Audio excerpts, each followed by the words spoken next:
We are now live. Welcome, everybody. My name is Scott Limpert. I'm Ward 1 Gloucester City Councilor. Patty Ann Page, who's at large City Councilor. And we're expecting Councilor Gross to be joining us virtually online. He's in Boston at the Massachusetts Municipal Association annual meeting, along with several other Gloucester councilors. He's probably the mayor as well, I think. So, this is Matt Lundberg and Bill Cuff. From the Community Preservation Act Committee, Community Preservation Committee. Also Kenny Costa, who's our city auditor. Welcome, Kenny. Thank you. And I'm just going to ask the rest of you just to introduce yourselves to the committee. Kathleen Williams, representing the Gloucester Unitarian Universalist Church. Welcome. I'm Karen Clifford from Action.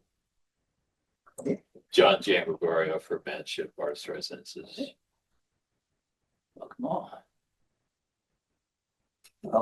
We have a fairly full agenda. We're going to take the Community Preservation Act applications that we're reviewing tonight first. And I'll let Matt and Bill do. We went through, Bill did a great overview for the committee in terms of the process and your decision making and the funding mechanisms. But the floor is yours, Matt. Great, thanks. Thanks, good to see you guys. I'll do a very brief intro of the CPA process and then turn it over to the grant applicants who have recommended this year. Can you guys hear me okay? Yes. It's Dominic Carley, you know. Hi, Dominic. The CPA is the Community Preservation Act. Scott, I've joined also. Councilor Tony Gross, Council President. Welcome, Tony, from Boston. A booming voice from Boston.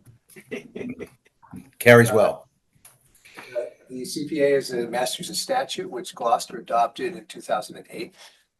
It provides for matching funds in various percentages from the state once a municipality adopts an additional tax on real estate bills in their town. The funds derived from that can only be used for historic preservation, affordable housing, open space acquisition, and outdoor recreation projects. The fund typically results in around $1 million a year that can be either appropriated for projects or kept until future dates for projects if we want to consider those later. We usually ask for applications in the spring from people who have worthy projects. They submit full applications by the end of the spring. We do site visits and listen to presentations in detail on their proposals and get questions from the Community Preservation Committee in Gloucester, which Bill and I are members in Gloucester. The CPC is formed by requirement of the statute, and we manage the whole process and make recommendations to the City Council on what appropriations are appropriate in that particular year. This year we've recommended 10 projects to the City Council. They go before Budget and Finance first, which the first 4 projects were reviewed by you 2 weeks ago. Tonight we're looking at the next 3, and we'll be looking at the following 3 at your next meeting. So with that overview, I'll be very brief, and I'm just going to introduce folks as we go through their projects. The first one up today is the applicant is the Manship Artist Resident Studios out in Lanesville, and their project is an outbuilding restoration project. The full project cost is $70,000. We recommended a grant of $30,000 towards that full project. They'll be raising the rest of the money themselves. Representing Manship tonight is John Jan Gregorio, who can give you a little bit more detail and answer any questions you might have. This comes under the historic preservation category of CPA projects. John. I'll keep it brief. This is we're in our 10th year of operations out in Lanesville. We have a collection of old buildings that were moved to the site about 80 years ago. Slowly been chipping away at deferred maintenance and other needed improvements. This particular project is the restoration of a series of outbuildings that have been on the site for quite a while. They're not useful at all right now. They're practically falling down. So we would like to restore the 3 out of the 4 are salvageable. The 4th one, I think we're going to tear down and build a sort of an outdoor platform, sort of outdoor studio. And the studios are very important to the mission of Manship, and we're deficient in those right now. So this will provide actually 1 year-round working space, interior working space, and also an outdoor platform working space that could be used in conjunction with community activities as well. So that is a much needed program element for us out there. And it's also quite visible from Leverett Street. And it looks like an abandoned site from Leverett. So we would like to upgrade that for the community as well. Could you speak a little bit of the mission in terms of the studio, the artists? Oh, Manship, yes. The main mission. Context. Sure, yeah. Was established to support visiting artists, both local and international. So artists apply for residencies of various terms, 1 to 3 weeks typically, some come longer. It operates year round. We also have community events, concerts, dance performances, outdoor and indoor art exhibitions. But is he gonna roll call everything? Has to be roll call. Did you tell him that? Did you remind Scott? So I hear you. we also manage the 14-acre site, and that Say something? I'm almost certain. it's a long-term project. Danielle, we can hear you. So That's behind the scenes. You I get it. behind the scenes. Danielle. Yeah. Well, watch, I Danielle, don't know. If he doesn't, we'll just have to one of our post it. members is Zoom who are remember hosts. roll call. just to wrap up, and we have the house has 4 bedrooms. The 5th bedroom is being used as an office space for the organization right now. And artists will come and visit, stay in the house. And what is really critical is having a studio space. Some people work in the barn, which requires some, special operations to make that functional. So the studio spaces are most important right now. There's a separate outbuilding that's been improved. That's quite small, like a shed. That's good for writers and small scale or artists who are good small scale. So this is just part of our program to provide better opportunities for artists who come to visit. I'm not. Like sensitive form. I can just round out a little bit more background. Paul Manship was the founder of this property.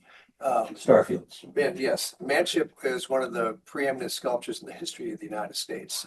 He grew up and lived in Lanesville. Among other things, his most famous sculpture is the Atlas holding the globe at Rockefeller Center in New York City. He bought that property 80 years ago. Yeah, 1942. And moved 2 buildings to the site, the home and the barn, both of which were very actively used when he was there. The home was a nice house, but was renovated by an architect who also at the time had just finished doing the West Wing of the White House and was a friend of his from New York City. So it has some really interesting historical aspects to it, which is why CPA money has always been appropriate as we look at those buildings. We work with Manship, probably our 4th grant, I think, for different aspects of the property. And everyone has to go through the same lens of, is it historically significant? The house and the barn are obviously the outbuildings. We will look at them and say, yeah, that one is, no, that one's not. Depends on when it was built and what it's used for. But they've been good stewards of CPA money. And most importantly to us, have stayed active and open to the public and increased their public programming, which is great because we don't have many artist in residence programs left in Gloucester anymore as real estate gets more expensive. So they're doing really valuable work in our city. Thanks for that background. And in addition, it's also, we've considered as part of the CPC, the fact that it's in Lanesville, which is, another part of the Gloucester That's community. part of Gloucester? Yeah. There's a lot of the historic preservation is done more in the downtown area. And that gives us an opportunity to expand to that part of Gloucester. Well, I did have the opportunity to tour the property, which was very helpful to me. I saw the renovated shed in the back. I saw the shed in the front. I think that's what Rebecca pointed out, that needs extensive renovation. Can't miss that. Is that the one they're going to tear down? Is that the tear down? So when you come in on the right, there's this Yeah. chain of 4 small buildings. Right, The one farthest to the right is collapsing. I saw that. That's the one that we, Oh, so you're going to take a portion of that, yes. renovate a portion. And I guess my question is, there's the renovated shed, does that shed you just described in the barn, are those the only 3 outbuildings that you reference? Let's see, And I guess more of the point of the question is, the money that, the 70,000 for the scope of whatever renovations you do, does that include the bond, or does that no, include the so bond? just. So it's just- That's just those sheds. In fact, we got an official estimate a couple of weeks ago. It's actually 73,000. So, To do. to do the program as we outlined it in our application, it's basically sheds 1 through 3 would be rehabilitated.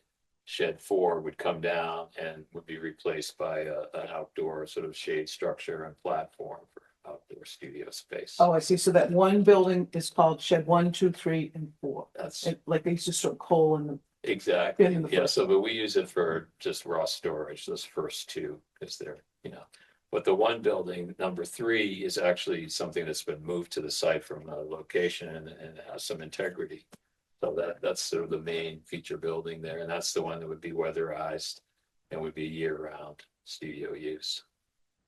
I know that's the main goal. Yeah. And do you have programming for residents that is a free admission to the public? Well, we don't charge admission You do. really for anything. We'll have to take contributions, but it's, Resident. yes, we have concerts. There was a big ceramics exhibition last fall. It was quite popular.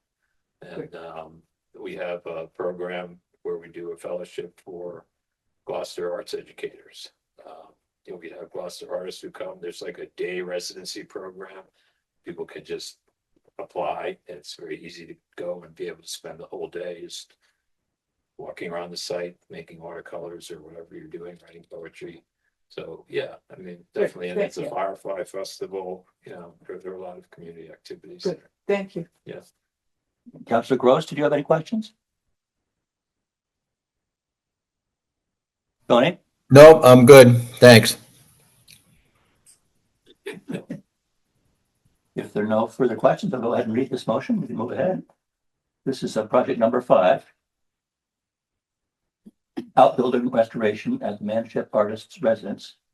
The amount is $30,000 and the applicant is the Manship Artists Resident and Studio, Inc.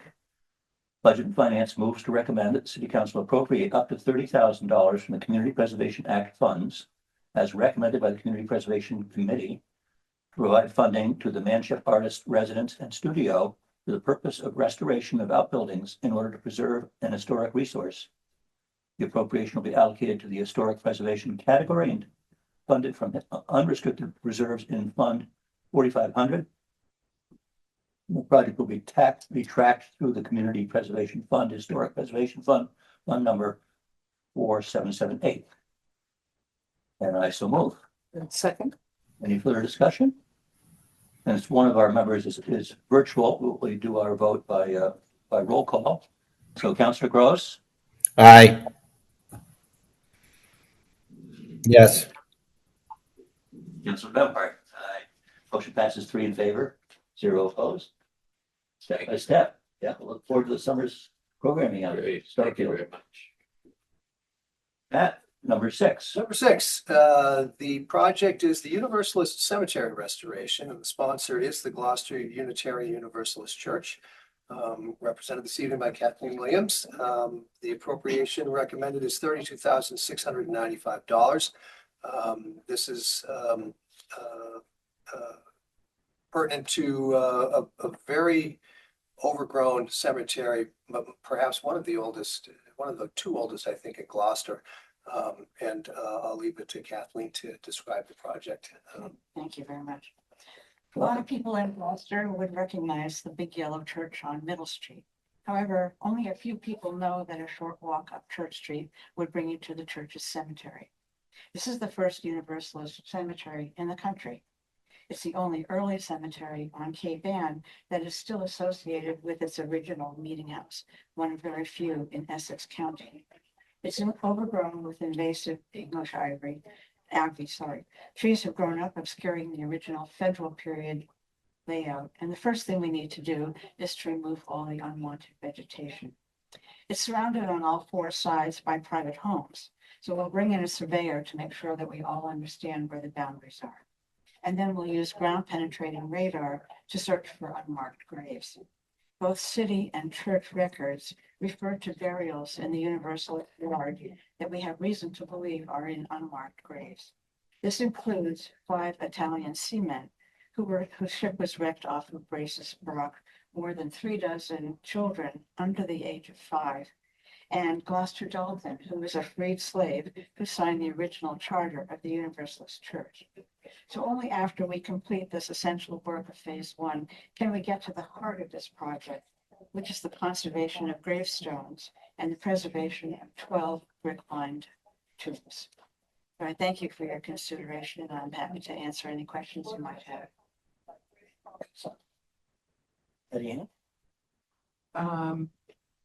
What, I'm unclear what this money goes to, what kind of work? Your Okay. ground Right, penetrating so we have 2 surveying. projects associated with this phase of the Yeah. work, and that would be to clear the vegetation, which is completely overgrown and is probably obscuring a number of fallen tombstones that we would like to repair and remount again. And then we'll have a surveyor, because the property is surrounded by private homes. We have people that may not be clear where their boundary lines. If they wanted to sell their home, they would have to know where the boundary lines are to do that. So we want to get a surveyor in there to make sure everybody is clear on who owns what. And we want to be respectful of any burials that might be around the perimeter of the site that might be impeding with somebody's backyard or their garden or whatever. Or vice versa. Exactly. I know where the church is. I couldn't find this location. Can Right, you exactly. describe it Here to we me? have the same It issue. would- Yeah, I, The original property extended Street. from Middle Street all the way up to which used to be High Street, which is Prospect Street. It was all one piece of property. This property was taken over by the British during the Revolutionary War. After the war, the property came up for auction. It was sold to Colonel Peirce. He then sold it to the Universalists for their property. But in the meantime, as years go by, houses have grown up around it. Pine Street's been cut into the back of the church, and Proctor Street was cut in all the way up to the fire station. So it's been separated from its original layout. We would like to restore at least the historical concept here. so it doesn't abut the back of your church. That's, Originally it did, but not anymore. Okay. Right, But And there's it's there's a not- cave, there's a cave, there's a stone entrance yes, from, but you have to know where it is. Most people wind up at the Prospect Street Cemetery Yeah, because they. right, don't walk it's past not it. the big Prospect Street Cemetery. Right, you look like you're walking through someone's side yard Thank to you. get to it, yeah. A little tricky to find. Off of School Street. I'll add a comment from the committee's perspective, because when you first came to us with this project, we've done several cemetery restoration projects with CPA money over the last 5 years or so. At Bayview and, oh gosh, I forget. Oak Grove. Oak Grove, yeah. And so our first question is, why can't you just send the DPW in there and clear it out? Because that's what we've done at other projects. And the other ones, we've used some CPA money for the experts, but then the cemeteries committee of the city of Gloucester, a lot of volunteer work, and the DPW's helped out a tremendous amount in doing that work. This is stage 1. We can't do that here yet because it's so overgrown and some of the headstones are so obscured will probably damage things. And so that's why this one is the way it is. And you're still gonna have a lot of work to do after this, but this gets you started. Yeah, yeah. That's why we intentionally built it into 3 different phases, so that one builds upon the other, and we can't do phase 2 until we do phase 1. I'm familiar from personal history, 20 odd years ago, being a part of several work parties Yes. through the See your church. name in the church records, yes. Yeah. Clearing, cutting, Yeah. chainsaw work, removing sumac and poison ivy, Yes. and trying to clarify where the stone bounds were. Yeah. And the tombs that are very impressive. They're all open at this point. They've all been. They're open. We would like to get them filled in and then closed up. Yeah. It's a really historic location and nature has a way of fighting with us to claim ownership. Yeah. So this is wonderful to see you going ahead with the CPA support to address. Well, the burials here are really Revolutionary era families, so they're descendants of Gloucester's original settlers. And so we feel very important that these are people that are worth, and the stories that we're getting out of this are really interesting. We're hoping to be able to share those with people as we proceed through the project. Councilor Gross, do you have any questions? No, I think this is a wonderful project. Bringing history back to life is really something that we need to do more of, and also to remember what went before us. So I think this is a great project. It's very historical and it's hidden away right downtown. Well, we'd like to change that. Yeah. Well, the church's vision for this is it becomes an open space for the neighbors, for the city. The church makes its front lawn available to the public for Friday evening concerts. So this would be a quiet, meditative place. And because we believe that there are so many people that are probably buried here that are not remembered, we would like to remember all people who reached that site and give it a place for people to come and think about their family. Any further questions? I'll read the motion. This is project number 6 of this year's cycle of CPA projects. This is the Universalist Cemetery or Burying Ground. It's also called Yes. Gloucester Unitarian Universalist Church. The amount of the proposed grant is $32,695, and the applicant is Gloucester Unitarian Universalist Church. Budget and Finance moves to recommend that the City Council appropriate up to $32,695 from the Community Preservation Act funds as recommended by the Community Preservation Committee, provide funding to the Gloucester Unitarian Universalist Church for the purpose of preservation and restoration of the Universalist Cemetery in order to preserve an historic resource. The appropriation can be allocated to the historic preservation category with $31,894.30 funded from the unrestricted reserves in fund number 4500 and $800.70 funded from the historic preservation reserves in fund 4520. The project will be tracked in Community Preservation Fund, Historic Preservation Fund number 4779, and I so move. Second. Motion made and seconded. Is there any further discussion? Roll call vote. Councilor Gross. Aye. Councilor Milhart. Aye. Motion passes 3 in favor, 0 opposed. Thank you. Why such an odd amount? What's the 32,695? Was there any? Well, that's just the ways that the proposals came in. So we just took face value. All right. Our third project tonight is project number 7 in your materials. The project is the tenant-based rental assistance program managed by Action Incorporated. I think this is the 5th year, consecutive year we've allocated funds to this project, perhaps 6. You're familiar with Action Incorporated. I'll let Karen speak to the program, but we're very supportive of this program. Karen, I'll turn it over. Action would like to thank the CPC and the Budget and Finance Committee for their continued support in helping our neighbors stay in their homes.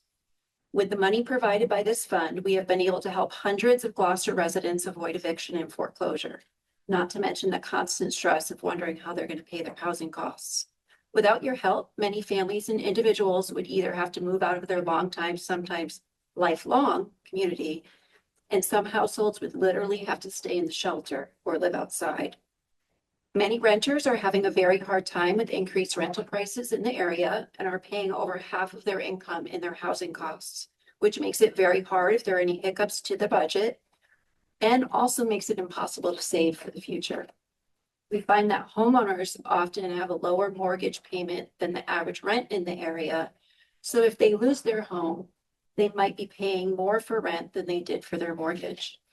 To receive assistance, applicants are required to review their budget and are often referred to other services like our financial empowerment coordinator, career services, and education departments. We also help them apply for other public benefits like public housing, SNAP, and fuel assistance. We always appreciate the support in Gloucester and thank you again for your dedication in helping keep the community of Gloucester stably housed. If there's any questions, I'm happy to answer them. Okay. No other questions. I think that the mortgage assistant is a critical piece, and I wish that that was more broad-based funded. Home ownership is to be supported, and as you said, rents now are more than mortgages. It doesn't make financial sense. Councilor Gross.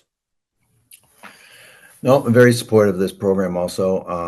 We know how so many of our many long-term residents are struggling with some of this stuff, and to be able to, for action to continue this very good work, and us to be able to help them through the CPC program is I don't know, it's great. For lack of any other word to say about it. Thank you. If there's no other discussion, I'll go ahead and read the motion. 7, the tenant-based rental assistance for Action Inc. in the amount of $250,000, and the applicant is the Action Inc. Budget and Finance moves to recommend that the City Council appropriate up to $250,000 from the Community Preservation Act funds as recommended by the Community Preservation Committee. This is to provide funding to Action Inc. for the purpose of supporting tenant-based rental assistance. The appropriation will be allocated to the community housing category with $72,416.04 funded from the unrestricted reserves in Fund 4500 and $177,583.96 funded from the Community Housing Preservation Reserve Fund number 4530, Housing Reserve Fund 4530. The project will be tracked in the Community Preservation Fund, Community Housing Projects Fund, Fund number 4904, and I so move. Second. Any further discussion? Well, I do have a question because the motion doesn't say mortgage assistance. It only says rental assistance. It should say mortgage assistance. Okay, so it's just both programs. Yeah. No, thank you. If there's no further discussion, motion from made and seconded. Roll call vote. Councilor Gross. Aye. Jade. Councilor Memhard. Aye. Motion passes 3 in favor, 0 opposed. Thank you. Onwards. Thanks so much. Thank you, Thank you. councilors. Thank you. Thank you. Thank you, Bill. Well, good to see you. Yeah, you too. I'd love to chat with you sometime. Just catch up on. Yeah. I'll reach out to you. I have your contact. Thank you, Mal. Yep. Take care. Rest of your meeting. No, thank you so much. That was the good part.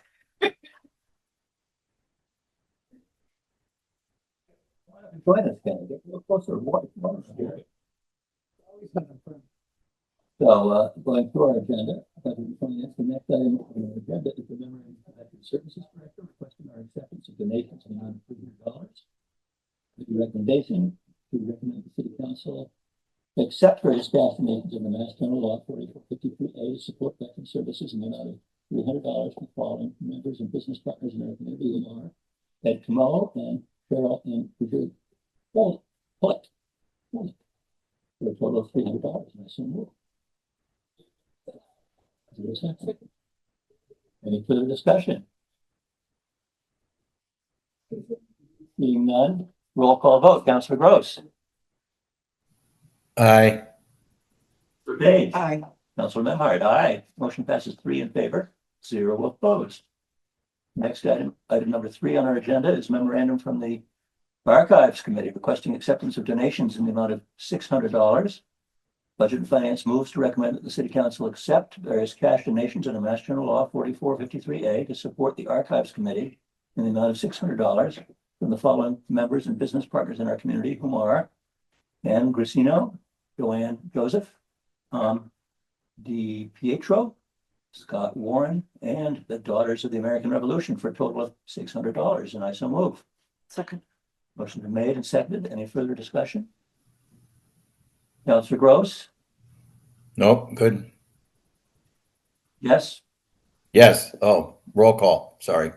You went along, yeah. Councilor Page? Aye. Councilor Memhard, aye. Motion passes 3 in favor, 0 opposed. Item number 6 on our agenda is a memorandum from the General Counsel requesting our acceptance of a donation from the Gloucester Fund in the amount of $28,001.64. And I'll read the motion and then we can discuss.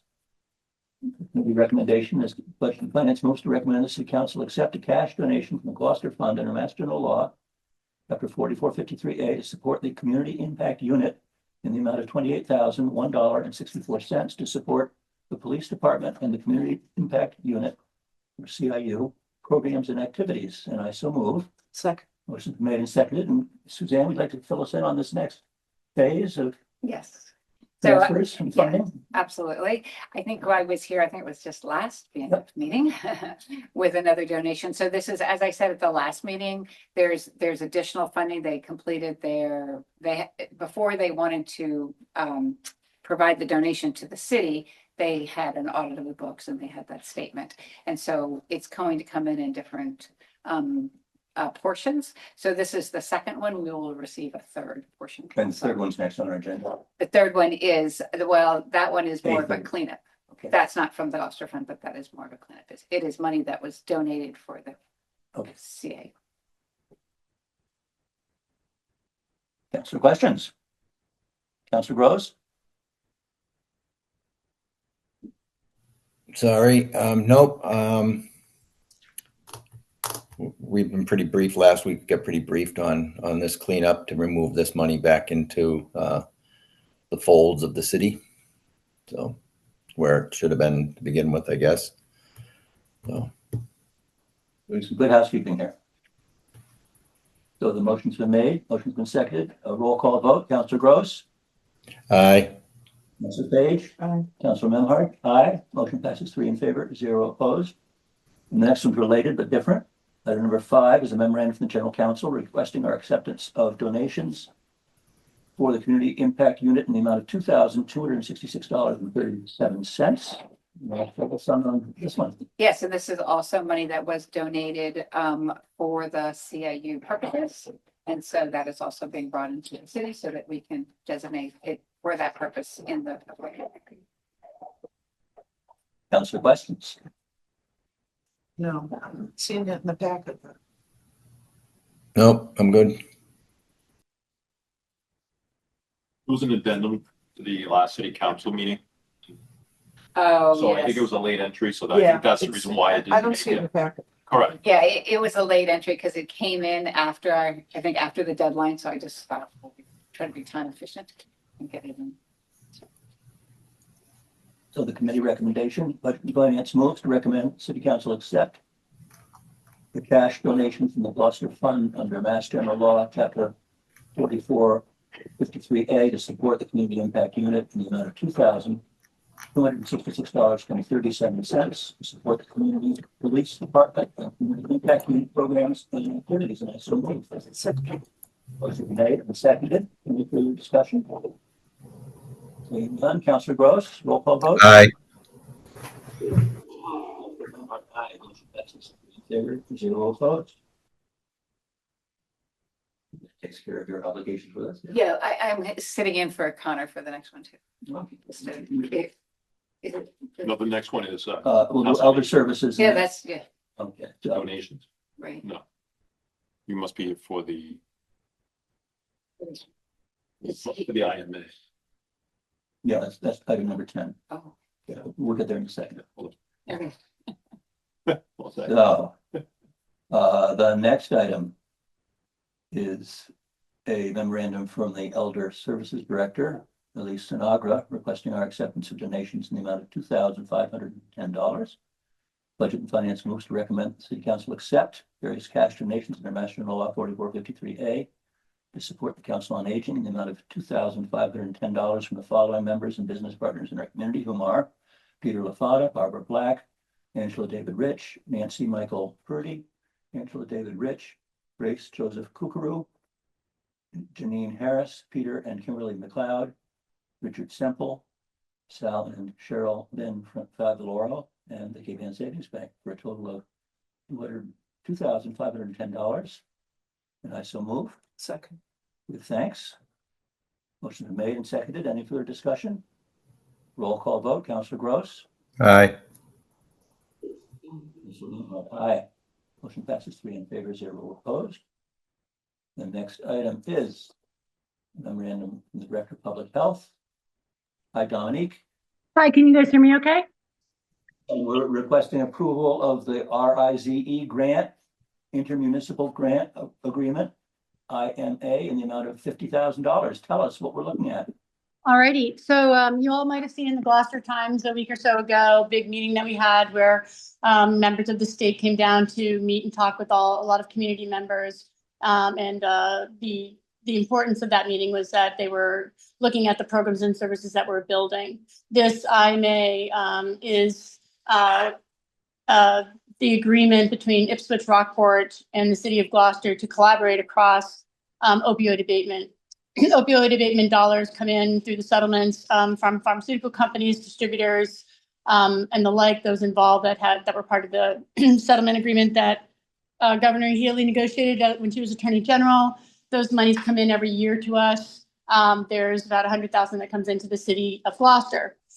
This RISE grant was a new method whereby the state is opening up some of the dollars that they get. So out of the $900 million over the next 17 years, the state keeps 60% of that, and 40% of that gets deployed to the municipalities. About 0.45% of 1% comes to Gloucester. Again, about $108,000 a year or so. And this RISE grant is a match against how communities can collaborate to create services, and the state will use some of their funds to match it. So a while ago, you all approved that grant earlier in the year. I believe it was in September. And that grant included the need for us to collaborate. The law requires that we also form an intermunicipal agreement that sets the terms of governance for how we operate. And so this document that's before you is that agreement. And it basically outlines how we're going to work and operate, and who is it that makes decisions. The state has allowable spend. The state also requires that we engage actively with the community. And then this agreement also talks how there's a member of the administration and the health director serving from our city in combination with the health directors and members of their administrations across the other 2 communities to jointly define the strategy and oversee the compliant execution of the services that we're delivering. I'm happy to give you an update on what those services are. And Councilor Page, welcome. I haven't had a chance to meet you in person yet. So if you all are so interested, I could share one slide that provides an overview of what we're doing right now, but I'll pause and see if that's of interest. I would say, please do, yes. Okay, Thank you, Dominique. sure. So Councilman Hart, just to clarify, so we're not actually accepting the $50,000. We're approving the IMA, Which stands for? Intermunicipal. intermunicipal That's agreement, correct. Just so you know. just the agreement, not the funds.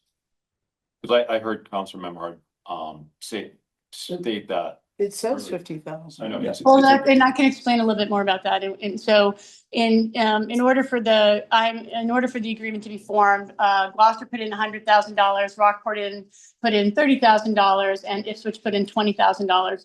Those monies are all sitting in our doors now, and we are in the thick of deployment across them. Those $50,000, however, which is the contributions from those 2 communities, cannot be accepted and spent until this IMA agreement is in place per our treasurer's guidance. So that's why the mention of $50,000 in here, because those $50,000 are being held up until we have this agreement executed across all parties, which again, the other two communities and their administrations have approved them. This is the last body that would need to approve it, and then we can circulate for signature. So the And then 50,000 will stay in the community. Right, because if there's no money associated with this, is this appropriate for BNF? So, originally, there was the RISE grant that included us, so it was 3 communities. So we have our own pot of opioid funds, that's the match. So this 50,000, this is the other communities. So the RISE grant was already accepted Okay, by the city. But- So the 50,000, that's the match from the other community. However, we're not going to be taking on that the 50,000 will stay with the community. So it's just a match of the RISE grant that we did accept as a city. but at this point, she's just looking for a signature for the Approval of the IMA. That's of correct. this. And Kenny, the monies are being administered by Gloucester, and that $50,000 is in Gloucester accounts, already paid by the communities. It just hasn't been allocated to any accounts for spend until this IMA agreement's in place, again, per Connor. That's, I don't know, we'll have to talk again, but that's Sure. not my understanding. The 50,000 will stay with the community. Mm, Will not come to the city. It's here. It's here and has been here for many months. Okay, Yeah. I'll follow up with Connor on that. Okay, terrific. Just let me know how you all want to operate, because we are the administrator and we cut all POs per the contract, and we cut all payments and everything else per the contract as well. So if I may, what we're setting up here in Gloucester, the health department is in delivering services. The health department is setting up an ecosystem for our community organizations to have access to these funds, leveraging the information that we've learned about our community needs, primarily the distance we have to travel, the gaps in coverage for treatment and recovery, the lack of housing post-treatment, leads to the set of needs that we're delivering. So we're providing expanded reach across these 3 communities for recovery coaches. We're providing up to 3 months of supportive recovery housing. We're providing transportation to and from services. Again, all of this is within the allowable spend categories from the state and approved by the prior administration, so that people can have transport to and from the services that they need. We're also providing sober community programming and anti-stigma education. Again, all of these services are being delivered, with the exception of the last one. The anti-stigma education is being deployed by us, but the programming itself and all services are being done by community organizations. What's unique about this is that our community organizations, there may be one provider. So as an example, Core Peer Recovery is providing recovery housing services, but recovery housing services are available to any community organization that's serving clients with this need. Likewise, transportation, Action Inc. is providing Lyft account access to support to and from transportation, and every community organization, again, via alignment with allowable spend, has their own billing code and will be being able to deploy the rides themselves. So we're bringing $1 into the community, goes to as many community organizations as possible, but delivered through one center of excellence. We're also building an intake and response system that we are overseeing, which will allow us to manage requests and have the base metrics of who's requesting what, and are we or are we not delivering that service in a timely fashion, which is important for good customer service and delivery, but it's also very important because we're taking the burden of reporting off the community organization, because this intake and response system will track all access to services. That's being configured now. And then finally, we're also overseeing all of the promotional and education materials and doing tabletop events and the like. So we're making sure that any dollar delivered to the community is going directly to support clients in need of these services, and we're covering things like promotion and education across the community so that those community organizations don't have to also be spending on that to be sure everybody is aware of and can utilize the services. And the IMA addresses things like how are we governing? And in this case, health directors and the administration are part of an advisory board providing strategy and choices.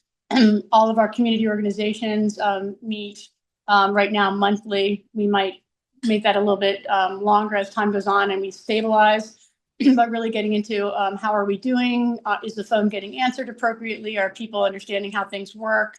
And we are also engaging actively with community members, those with lived and living experience, as well as parents and family members and community organizations that may not be directly delivering services, but are very focused on supporting the community. So constantly taking that feedback as well. And then here's Gloucester up here overseeing the overall program management and administration. So is that helpful? There's a lot more I can tell you, but in the time we have, I was hoping that gives you. That's enough. Okay. I mean, that's enough, but it is very sophisticated and quite complicated, a lot of moving pieces. So don't say complicated, that's the kiss of death. It's not complicated, I hope. It's you made it very, very manageable. Yeah, we're trying to make it simple for our community organizations to be compliant. Dominic, is this the small division that you have on the first floor of CADA? Oh, thanks for asking that question, Patty. No, it's not the prevention team. I mean, right now, the prevention team, of course, is youth and supports a lot of that. However, Lacey Natty, who's currently on maternity leave, sits down there. She does some of her time with youth, but this is she's got 50% of her time on this program, which of course is not just youth. And Chelsea Goldstein-Walsh gives a bit of her time as well. So I guess the answer is yes, but it's really separate and distinct from the prevention services that team typically would deliver. Okay, thank you. Because I went to CADA and I just happened to be introduced to that service down there, and they said it was some kind of annex of the health department. Right. It's our grant-funded team sits down there. Public Health Excellence sits down there. And again, the opioid abatement in Lacey Natty, and then of course the youth prevention team as well. And through all these products, do they have metrics that actually track recovery? Oh, that's a really terrific question. So we have a dashboard that we update every year that is pulled together across a bunch of state dashboards, youth surveys. I think it's 26 separate data sources, and I'm happy to share our update from this year with you if you're interested, where we are able to track improvements and ups or down, number of emergency visits or number of opioid related deaths, et cetera. We're seeing some interesting trends already where we're having lower opioid deaths, and we thought it was attributed to the fact that we had increased Narcan, because of course Narcan we've been very focused on making sure everybody's been trained on and has access to Narcan, as has One Stop, one of our community organizations through North Shore. And so interestingly, however, we found out that through our wastewater treatment data, we're actually seeing lower levels of Narcan use than the rest of the state. And so we're seeing lower opioid related deaths, and we're also seeing lower Narcan deployment. And so that's an interesting measure as to whether or not some of this work is making a difference across our community. I cannot claim right now that the work we're doing is making a difference because it's so new. We've been able to help 45 people get into sober housing. We've been able to help a number of people get access to transportation. And there's a lot of data and strategy that went into why we picked these core services. I mean, we have a total of $300,000 to spend a year. We hope to get renewed. We'll hear shortly on that as well. And the IMA will perpetuate for that. But Patty, there's no direct way to say it's working. We're really trying to ride with what experts tell us, what the experts tell us is working, and what the services are that they know to be effective. And then in our particular area, really closing up treatment gaps. If you're coming out of detox, where do you go? You want to get your life in order, but there's no place to go. There's no sober community. There's no place to go live for a while to stay really focused on yourself and not be put back into your environment. So these are the things that our community organizations and our those with lived and living experience, as well as all of our data sets, told us were very important to do. It's interesting to hear you speak about the wastewater evidence there. I'm glad that that program has been able to continue. That gives a very factual insight into different illnesses or treatments of chemical. We not to wax on that, but we see flu rates well before hospitals report them because it's in the wastewater. So not everybody goes to the doctor. Go ahead, Patty. Or Counselor Finch. And I was under the impression they weren't testing for narcotics in the water. We are providing testing that tests for communicable disease. And then we also are testing for the level of drugs that we're seeing around opioids and also illicit drugs. It is a central report. It doesn't, it's pulled out of our wastewater treatment center at large. So it's the entire community, including, the water from Ipswich that runs our way as well. So it's very, privacy safe in that if there's, you find an individual user or a location or a region of our community, but it is a good measure of what we're seeing. And several examples that we've had so far where we've seen spikes in drugs, that are, one example is a drug that's commonly found in convenience stores. They call it convenience store heroin. I can't think of the name of it right now. But that started to really spike in Gloucester, and the chief has access to the wastewater data as well. And he and his force sort of went around to all the convenience stores and made sure that, it wasn't on the shelves. So it's really interesting data. We see high levels of xylene. We see increases and decreases in fentanyl. We don't publish the data because we use it for just understanding and analysis. But, of course, if anybody would ever want to look at it, you're welcome to. Thank you. Great, interesting. Thank you very much, Dominique. Yeah. Okay, Budget and Finance moves to recommend that the City Council approve the Opioid Abatement Collaborative, or OAC, Intermunicipal Agreement, IMA, as outlined by the Health Department in the Health Director's memo dated January 13th, 2026, between the municipalities of Gloucester, Rockport, and Ipswich, Massachusetts. And this is for the purpose of supporting opioid abatement work, and I so move. Second. Any further discussion? Could I just note that the package doesn't, it isn't in order to what we're seeing here? It was also another late item as well. Okay, thank you. Councillor, motion been made and seconded. All those in favor, Councillor Groves? Aye. Councillor Memhard? Aye. Thank you very much, Dominique. The next item before us is a small payment issue from the Community Development Director requesting approval of a payment of a fiscal year 2025 invoice with fiscal year 2026 funds in the amount of $187.50. Committee recommendation, Budget and Finance moves to recommend that the City Council, in accordance with Mass General Law 4464, approve payment of a prior year invoice and obligation from Sperling, provided websites updates in June of 2025 for the purpose of paying an invoice outlined by the Community Development Director memo dated January 5th, 2026, for the invoice dated June 22nd, 2025, in the total amount of $187.50 paid with available funds from the fiscal year 2026 General Fund Community Development Budget. And I so move. Second. This is just a housekeeping issue. Motion been made and seconded.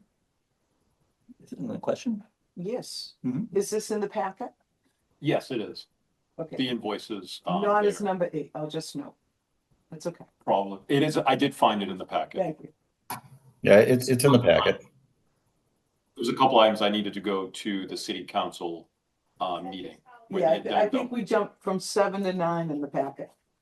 So 8 maybe here something. It's there. Okay. Enclosure number 6. Enclosure number 6. Oh, was it number? Okay, it was number 6. Yeah, these aren't. It's right here. I trust you. Thank you, Tony. I'm that detail person. Motion has been made and seconded. Roll call vote. Counselor Gross. Aye. Deed. Aye. Counselor Memhard. Motion passes 3 in favor, 0 opposed. Next up is item number 9 on our agenda. Have a fire chief. A memorandum from the fire chief requesting our acceptance of MAANF earmark grant for the amount of $125,000. Well, there's a chief in front of us. Welcome. Hi, good evening, counselors. How are you? Tell us a little bit about this $125,000.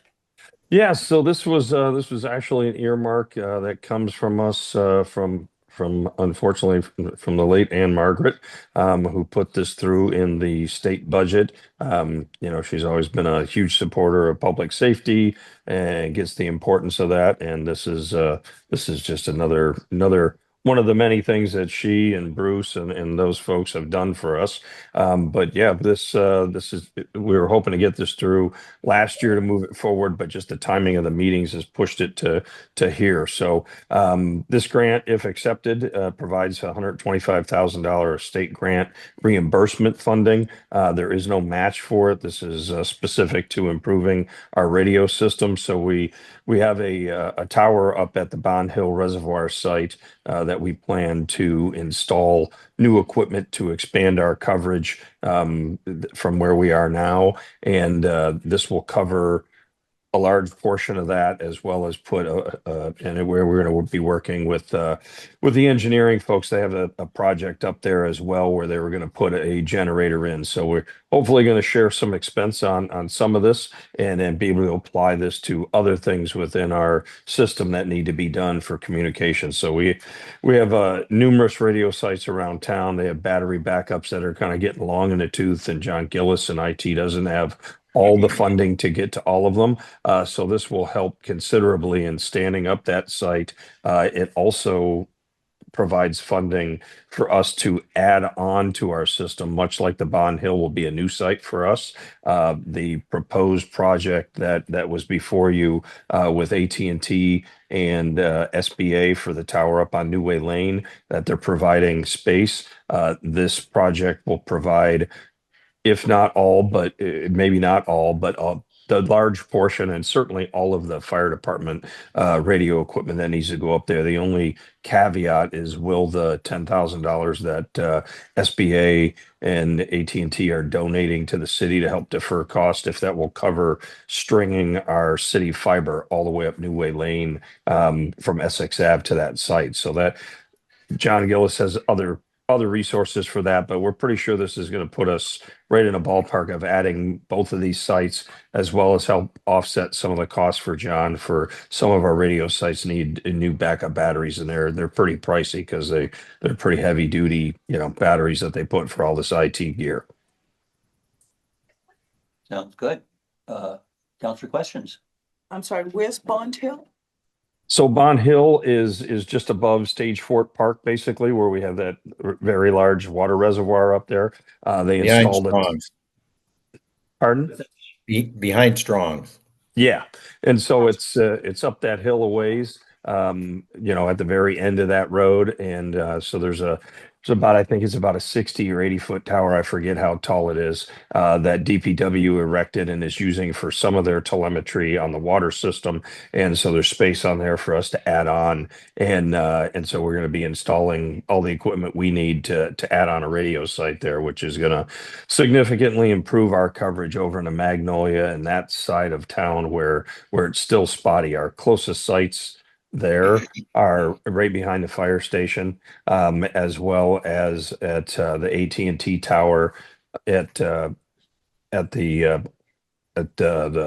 Condon Road, not Condon, but the other site near, yeah. And so there's a gap there. The next closest site is actually the Magnolia Station Tower, which is attached to the building. And if you've been by and seen it, it's a relatively short tower. That thing is it's not near sea level, but it's pretty close to sea level. So we're not taking any advantage of topography like we will at Bond Hill. So that'll definitely improve our footprint and some of the communication issues that we have.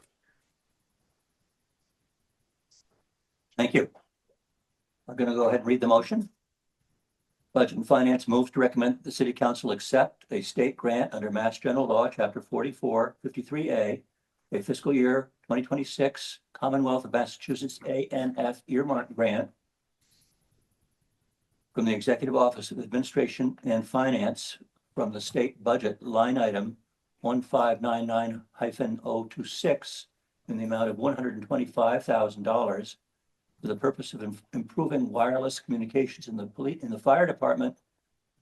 The grant period is from December 15th, 2025 through June 30th, 2026, and there is no local match for the grant, and I so move. Second. Motion made and seconded. Any further discussion or questions? Roll call vote. Councillor Gross. Aye. Councillor Page. Aye. Councillor Memhard. Aye. Motion passes 3 in favor, 0 opposed. Coming up Thanks, next. Councilors. Thank you, Chief. Thank you, Chief. Have a good night. You too. Agenda item number 10, a memorandum from the CFO and an Perfect time. SBT 2026. We were looking forward to Suzanne covering for you again. Yeah. SBT 2026-6 in the amount of $129,156.69 and SBT 2026-7 in the amount of $273,250. And this is regarding the public services overtime and solid waste overtime. I'm here to tell us all about it with highlights and glossy photographs. In a purple bag. CFO, Connor McCorkle. So we worked with Republic, legal department of the former mayor's office to outline sort of the additional costs that the city incurred during the strike to pay the DPW staff to make up for sort of the delta in service during the strike. Republic agreed to cover everything that we were able to provide proof for. So they gave us invoice credits for July, August, and September in the amount of costs that we incurred. So basically, they wrote off any cost that we incurred with Republic for July, August, and September to make up for the difference. So we have a little bit of a surplus in the contract line for Republic, which we're moving out to the budget lines to fund the additional staff time. Sounds like a good outcome overall. It's yes, net I'm sure zero. it came without a lot of work, planning or. A lot of work for the DPW, definitely. Council questions? Couldn't even begin.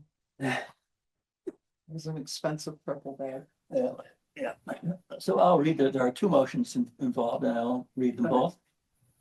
First, Budget and Finance moves to recommend that the City Council approve a special budgetary transfer 2026 SBT special budgetary transfer number 6 in the amount of $129,156.69 from DPW solid waste disposal contract. Account number is noted to the DPW Public Services overtime labor account number as noted. And this is for the purpose of reimbursement of overtime paid during the Republic Services strike from July 1st, 2025, the date of infamy, through September 19th, 2025. And I so sneeze. Move. Second. Motion's been made and seconded. Any further councillor questions? Councillor Gross? Nope, this is pretty straightforward. How's the outcome in the rearview mirror? Yes, it is. If there's no further discussion, all those in favor? Motion's been made and seconded. All those in favor? Roll call. Can't get away with anything around here. We're on your spot. Roll call vote. Councillor Gross. Aye. Councillor Page. Aye. Councillor Memhard. Aye. Motion passes 3 in favor, 0 opposed. And the second part of this item is a Budget and Finance motion to recommend that the City Council approve a special budgetary transfer. This is SBT number 7 for 2026 in the amount of $273,250 from DPW solid waste disposal contract account number is noted. The DPW solid waste overtime labor account number as noted. And this is for the purpose of reimbursement of overtime paid during the Republic Services strike from July 1st, 2025 through September 19th, 2025. And I so move. Second. Motion been made and seconded. Any further discussion? I do have one. Why Are there two amounts? Why are you splitting them? What's the significance of that? They're in different sections of the budget, so we're Okay. moving them into that That's section. enough. Question? It's where the employees were charged. Thank you. That was booked. And motion made and seconded, a roll call vote, Counselor Gross, Aye. Counselor Page. Aye. Counselor Memhard, aye, motion passes. 3 in favor, 0 opposed. Thank you. All right. Next is a Counselor Page's highly anticipated memorandum of the city auditor regarding accounts having expenditures which exceed their authorization in our auditor's report and other related business, and wait till next week after the snowstorm. Yes. So, So, Counselor Page, do you have a specific concern, or do you want, can you just step us through it? so just so if I could just start, so it's still, so from the last report, I like to always compare it to the last report. So it's still about 54 accounts. Yes, the dollar amount did increase, $500,000. You did cure 2 accounts tonight, for the trash. So there's 2 tonight that you did cure with these 2 transfers Well, thank that we you. did. So you will not, hopefully you will not see that on the next report, because we still, after this process, as you know, it goes to city council, then it comes to our office, and then we record the entry. So that should all be done by the next report. If you recall too, the formula grant as well, that was also approved at the last meeting. Now we're just waiting from the department. I did reach out to Elise for the journal entry for the correction. So hopefully that will be solved soon.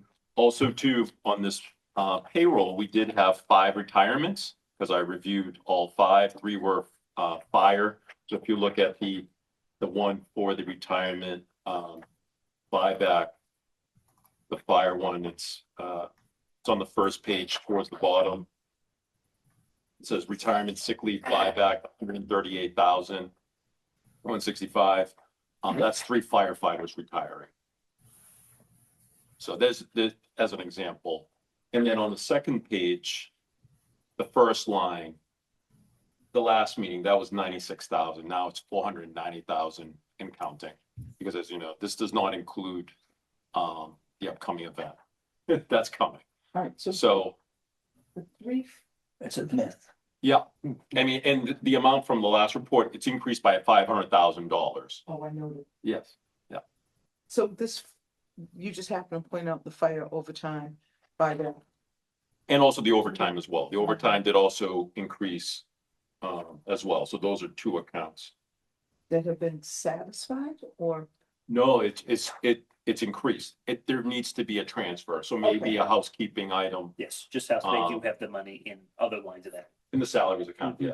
All right.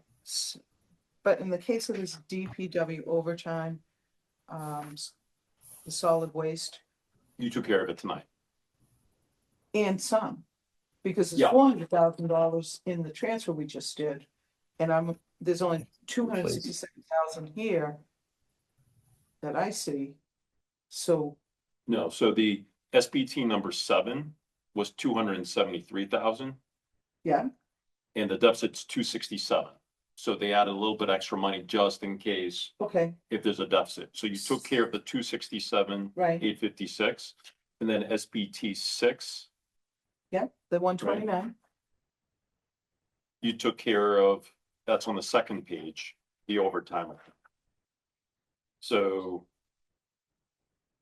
Seeing snow, public property facilities, other. yeah, sewer so water. overtime, labor, if there's 36,000 in a deficit, and then now they're transferring 129,000 because there's also this 6 months remaining in the fiscal year. Okay, thank you so And much. Yeah. keep in context, That's only as of today. percentage wise, we have $2 million here. What's the city's overall annual budget? Too much. Besides that, it's somewhere in the neighborhood of 150. It's 150 million. So on a percentage basis, relatively speaking, we're still at a percentage reasonable variance. Yeah.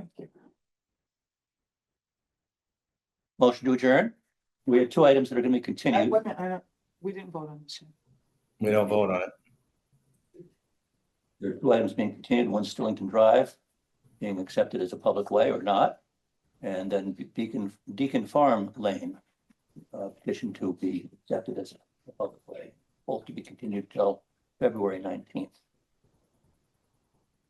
Motion to adjourn. Second. All those in favor?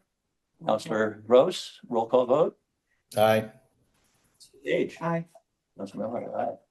Thank you all. Night. Thank you. Bye-bye.